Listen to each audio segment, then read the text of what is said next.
Welcome to Endothelium Constrict. In this video, we will discuss the functioning of the normal endothelium and how it responds to endothelial injury. In the next few minutes, we will address the following take-home points.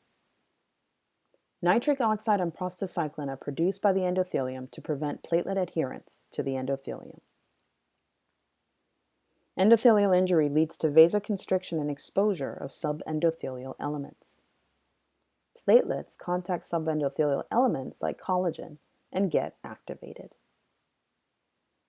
Let's take a look at the blood vessel wall lining known as the endothelium. The intact endothelium produces two substances important to hemostasis. The first of these two substances is nitric oxide.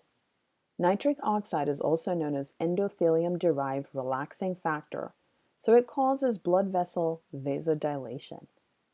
Nitric oxide also inhibits platelet adhesion and aggregation. The endothelium produces a second substance called prostacyclin. Prostacyclin also inhibits platelet adhesion and aggregation.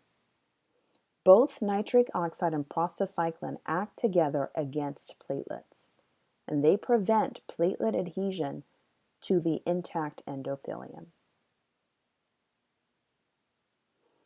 Now, to understand the endothelial response to injury, let's look at the intact endothelium and introduce a break to simulate endothelial injury.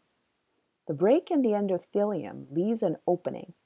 At this injury site, the production of nitric oxide and prostacyclin is disrupted.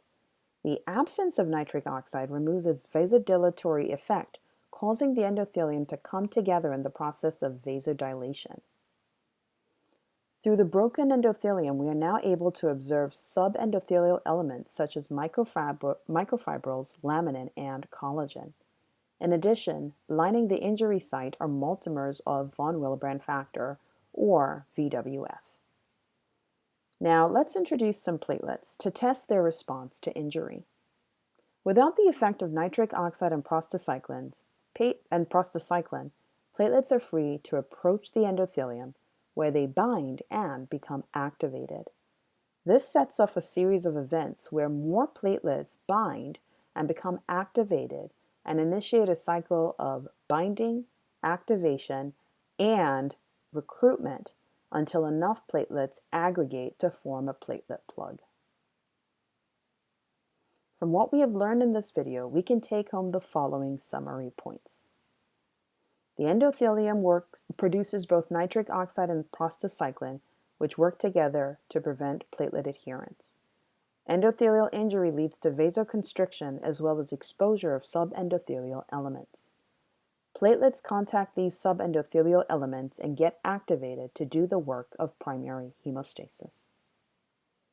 This ends the video Endothelium Constrict, where we have learned about the functioning of intact endothelium and its response to injury.